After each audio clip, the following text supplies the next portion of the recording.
Um jogador que, desde sua estreia no futebol profissional, já era conhecido em todo o Brasil.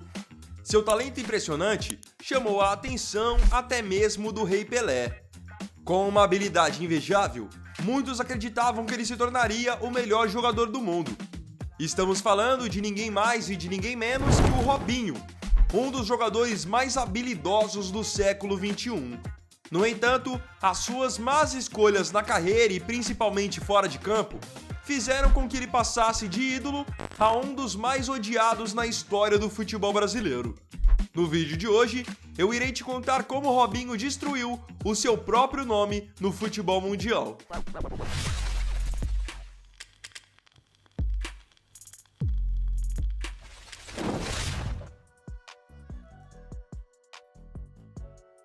Robson de Souza nasceu em 25 de janeiro de 1984 no bairro de São Vicente, na região metropolitana da Baixada Santista, em São Paulo.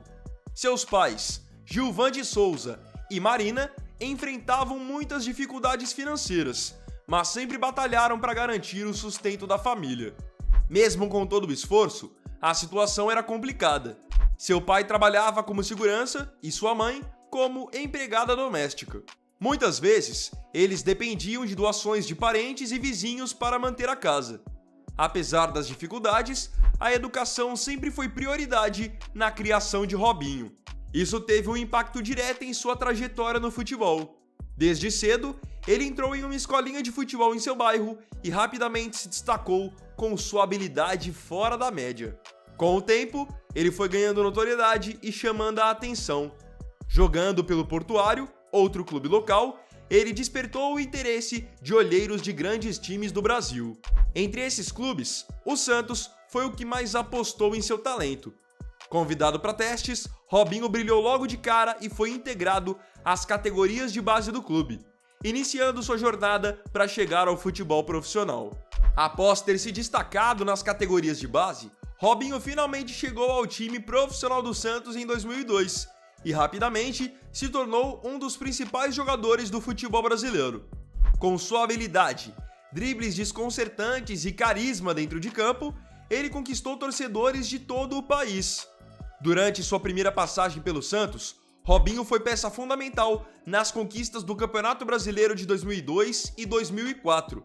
No título de 2002, aos 18 anos, formou uma dupla memorável ao lado de Diego Ribas.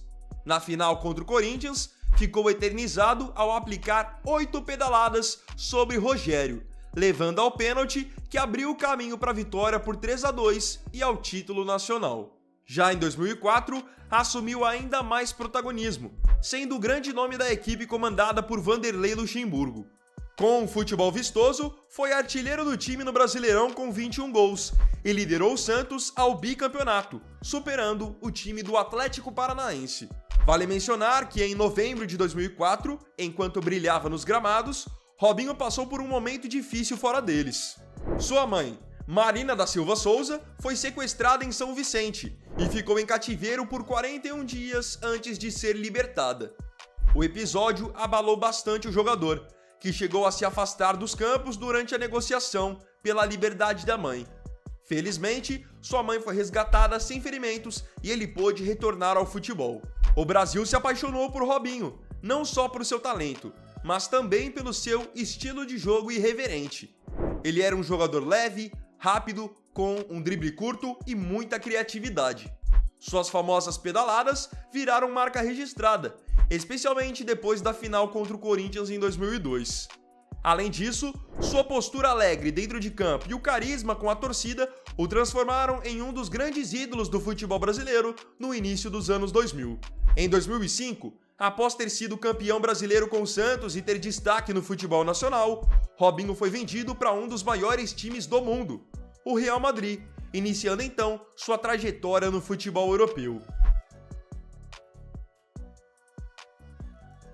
É impossível falar da trajetória de Robinho sem mencionar o Santos, onde tudo começou, e também difícil não mencionar a trajetória dele pela seleção brasileira. Robinho sempre foi um símbolo de futebol ousado e bem jogado, e era o tipo de jogador que, quando vestia a amarelinha, costumava às vezes até render mais do que rendia por clubes. Ele foi a 2 Copas do Mundo pela seleção brasileira. A primeira foi em 2006 na Alemanha, onde teve boas atuações como reserva do quadrado mágico, mas o Brasil acabou eliminado nas quartas de final pela França de Zidane. Sua segunda Copa foi em 2010, na África do Sul, onde ali Robinho foi um dos principais jogadores do time comandado por Dunga. Infelizmente, a seleção caiu nas quartas para a Holanda, em um jogo em que o gol brasileiro foi marcado justamente por Robinho. Após essa fase, houve convocações, mas ele foi perdendo espaço com o surgimento de novos nomes para o ataque e também preferência dos treinadores. Retomando o assunto de clubes, após surgir como um fenômeno no Santos, em agosto de 2005, Robinho chegou ao Real Madrid com grande expectativa, sendo tratado como uma das maiores promessas do futebol mundial. O clube espanhol pagou 30 milhões de dólares ao Santos para contar com o talento do jovem brasileiro. Sua estreia contra o Cádiz encantou os torcedores, com dribles desconcertantes e jogadas de efeito que pareciam anunciar a chegada de uma nova estrela. Durante 3 temporadas, Robinho conquistou títulos e teve momentos de brilho, especialmente na temporada 2007-2008, quando foi peça-chave na conquista da La Liga sob o comando de Bernd Schuster. No entanto, apesar dos 137 jogos e 35 gols com a camisa merengue, ele nunca alcançou o status de superestrela no futebol europeu. Enquanto Messi e Cristiano Ronaldo emergiam como os grandes nomes da nova geração, Robinho não conseguiu manter uma evolução constante e deixou o Real Madrid em 2008 sem ter atingido todo o potencial que todos projetavam para ele. Após aquela temporada, em setembro de 2008, Robinho foi vendido ao Manchester City por 40 milhões de euros, tornando-se na época a maior contratação da história do clube inglês. O City, que estava começando sua transformação em uma potência financeira, apostou nele como jogador que levaria a equipe a um novo patamar. Houve até uma curiosidade interessante nessa ida dele para o Manchester City. Na época, o Manchester United era muito mais conhecido e também muito mais vitorioso. Então, quando Robinho soube que estava negociando com o Manchester, entendeu que era o Manchester United. Em sua passagem pelo Etihad, Robinho começou bem. Na sua primeira temporada, que foi a 2008-2009, o brasileiro marcou 14 gols em 31 jogos na Premier League, terminando a temporada como artilheiro do time. Porém, a sua performance foi caindo na temporada seguinte. As suas constantes lesões e a falta de adaptação ao futebol inglês e seu estilo de vida fora do campo prejudicaram bastante o seu desempenho. Em 2010, após apenas 53 jogos e 16 gols pelo clube, Robinho foi emprestado ao Santos e a partir dali nunca mais vestiu a camisa do City.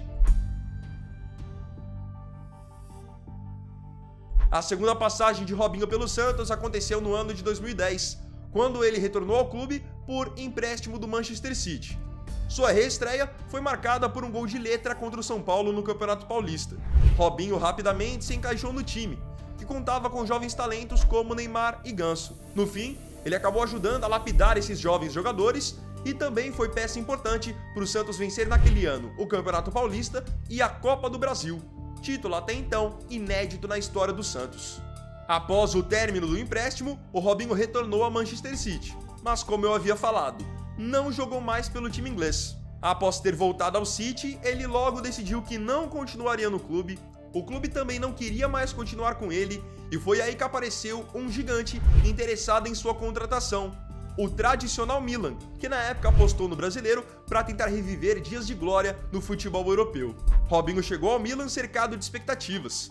O clube na época pagou cerca de 18 milhões de euros pela sua contratação, e ele chegou para formar um quarteto ofensivo de respeito, se juntando a Zlatan Ibrahimovic e a outros 2 brasileiros, Alexandre Pato, que surgia muito bem, e Ronaldinho Gaúcho, que já era um jogador extremamente consagrado. Em sua primeira temporada, que foi a de 2010-2011, o Robinho teve um bom desempenho, marcando 14 gols em 34 jogos na Série A e ajudando o Milan a conquistar seu último título italiano até então. Nos anos seguintes, no entanto, seu brilho foi ofuscado pela irregularidade. Ele ainda teve momentos de destaque com dribles maravilhosos, canetas, chapéus e muitos outros. Mas as lesões e a ascensão de outros jogadores diminuíram consideravelmente seu protagonismo. Ao todo, Robinho disputou 144 partidas pelo Milan, anotando 32 gols e dando 22 assistências. Em 2014, retornou ao Santos por empréstimo e, no ano seguinte, rescindiu com o time rossoneiro, para seguir a sua carreira fora da Europa.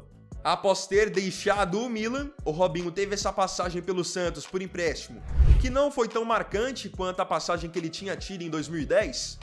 E depois que ele decidiu não renovar com o Santos, ele foi se aventurar no futebol da China, onde vestiu a camisa do Guangzhou Evergrande, na época um dos times mais ricos do futebol asiático. Ele passou apenas 6 meses por lá, que era o período em que o Felipão era técnico do Guangzhou. Ficou lá esse curto período, conquistou o título do campeonato chinês e jogou só 11 jogos, marcando 3 gols. No início de 2016, o Robinho voltou ao futebol brasileiro, mas dessa vez não para jogar no Santos, e sim pelo Atlético Mineiro, onde ele voltou a viver um grande momento. Ele foi o artilheiro do Galo em 2016, com 25 gols em 55 jogos. No Atlético, ele mostrou uma versão muito mais artilheira e finalizadora. Pelo Atlético, ele conquistou o Campeonato Mineiro de 2017, só que a passagem dele pelo clube começou a perder força a partir da sua segunda temporada. Em 2018, depois de ter deixado o Atlético Mineiro, ele assinou com o Sivasspor da Turquia, onde teve um bom desempenho, 12 gols e 5 assistências em 30 jogos no Campeonato Turco. E esse não foi o único time que ele defendeu na Turquia. Depois do Sivasspor, o Rei das Pedaladas ainda passou pelo Istanbul Başakşehir, onde jogou de 2019 a 2020, conquistando o título do Campeonato Turco logo na sua temporada de estreia. No segundo semestre de 2020, surgiu então a possibilidade de uma nova passagem pelo Santos, essa que seria a sua 4ª passagem pelo Peixe. Logo que as especulações começaram, logo de cara muitos viram com bons olhos a possibilidade de Robinho voltar ao Santos, que passava por um momento conturbado e precisava de um nome experiente para poder liderar o projeto. Na época, o Santos chegou a anunciar a contratação do Robinho, só que ela teve uma repercussão extremamente negativa, principalmente com os não-santistas. Afinal, veio à tona na época a sua condenação na Itália por agressão sexual, de um caso ocorrido em 2013. Isso acabou gerando uma forte pressão, principalmente por parte dos patrocinadores e de torcedoras santistas, para que o contrato fosse rescindido. Então, o contrato dele com o Santos foi suspenso antes mesmo de ele iniciar a sua 4ª passagem pela Vila Belmiro. E no fim das contas, o Robinho nunca mais voltou a atuar profissionalmente também. Para começarmos a falar sobre esse caso, vamos voltar um pouquinho no tempo, lá para janeiro de 2013, quando o Robinho ainda era jogador do Milan. Ele foi acusado de violência sexual junto com um grupo de amigos por uma mulher. Na noite de 22 de janeiro de 2013, Robinho e um grupo de amigos foram a uma boate chamada Sil Café, localizada em Milão. A vítima era uma mulher albanesa de 23 anos, que também estava no local comemorando seu aniversário. Segundo a investigação conduzida pela justiça italiana, a vítima teria sido drogada e abusada sexualmente por um grupo dentro de um camarote reservado para Robinho e seus amigos. O relato da jovem indicava que ela estava muito embriagada e não tinha condições de consentir ou então se defender. De acordo com a acusação, Robinho e outros 5 homens levaram a mulher para um local mais reservado e, aproveitando-se da sua vulnerabilidade, praticaram atos sexuais sem o seu consentimento. Após o ocorrido, a vítima afirmou que foi deixada no local em estado de confusão, sem memória clara de tudo o que havia acontecido naquela noite. A denúncia contra Robinho e seus amigos foi apresentada ao Ministério Público italiano, que iniciou uma investigação para esclarecer os fatos. Um dos principais elementos utilizados na condenação do jogador foram as interceptações telefônicas feitas com autorização da justiça. Nas gravações, Robinho e os outros envolvidos fizeram comentários que reforçaram a acusação. Em um dos áudios transcritos no processo, Robinho chegou a dizer: "Estou rindo porque não estou nem aí. A mulher estava completamente bêbada." Outro trecho de conversas entre os acusados indicava que a vítima estava vulnerável e sem condições de reagir. Essas provas foram fundamentais para que a justiça italiana concluísse que houve violência sexual do grupo. O julgamento de Robinho começou em 2017, 4 anos após o crime. Em primeira instância, ele foi condenado a 9 anos de prisão. O jogador, por sua vez, sempre negou as acusações, afirmando que houve relação sim, porém havia sido consensual. Após a condenação inicial, a defesa do jogador recorreu, mas a decisão foi mantida em segunda instância em 2020. O caso seguiu para a Corte de Cassação, a mais alta instância da justiça italiana, que confirmou a condenação em janeiro de 2022. Com essa decisão, não havia mais possibilidade de recurso, tornando a pena de Robinho definitiva. Durante todo o processo, Robinho manteve a versão de que era inocente. Seu advogado tentou argumentar que as interceptações foram mal interpretadas e que não havia provas físicas do crime. No entanto, as autoridades italianas consideravam as provas contundentes e concluíram que ele deveria cumprir a pena. Após a condenação definitiva, surgiu uma questão complexa. Como Robinho cumpriria a pena já que ele estava no Brasil? A Itália solicitou a extradição do jogador para que ele fosse preso no país europeu, mas o Brasil tem uma cláusula constitucional que impede a extradição de seus cidadãos. Com isso, a justiça italiana fez um novo pedido, que Robinho cumprisse a pena no Brasil. Esse pedido foi enviado ao Superior Tribunal de Justiça. Vários movimentos feministas e grupos de defesa dos direitos das mulheres se manifestaram contra o jogador, reforçando a necessidade de punição para crimes de violência sexual. Ali, a imagem de Robinho já não era mais a mesma no futebol brasileiro. Ele que antes era adorado por diversas torcidas pelo seu estilo de jogo ousado e por ser um personagem irreverente, viu o seu nome ir pra lama. Alguns torcedores do Santos tentaram defender Robinho por muito tempo, dizendo que aquela albanesa que havia o denunciado não passava de uma interesseira. Porém, conforme as provas eram apresentadas e a condenação de Robinho era mantida, poucos defensores permaneceram. Em 2024, o Superior Tribunal de Justiça do Brasil homologou a sentença italiana, determinando que Robinho cumprisse a pena em território nacional.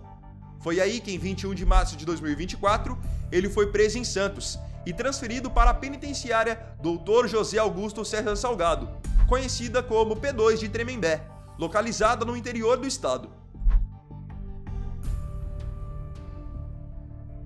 Desde sua chegada à penitenciária, Robinho passou por um período de adaptação de 12 dias em isolamento, conforme os protocolos do Sistema Penitenciário de São Paulo.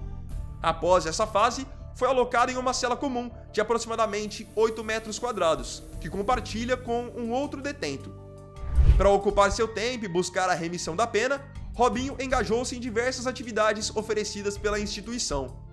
Inscreveu-se em um curso profissionalizante de eletrônica básica, rádio e TV, com carga horária de 600 horas, e a cada 12 horas de estudo, há a possibilidade de redução de um dia na pena.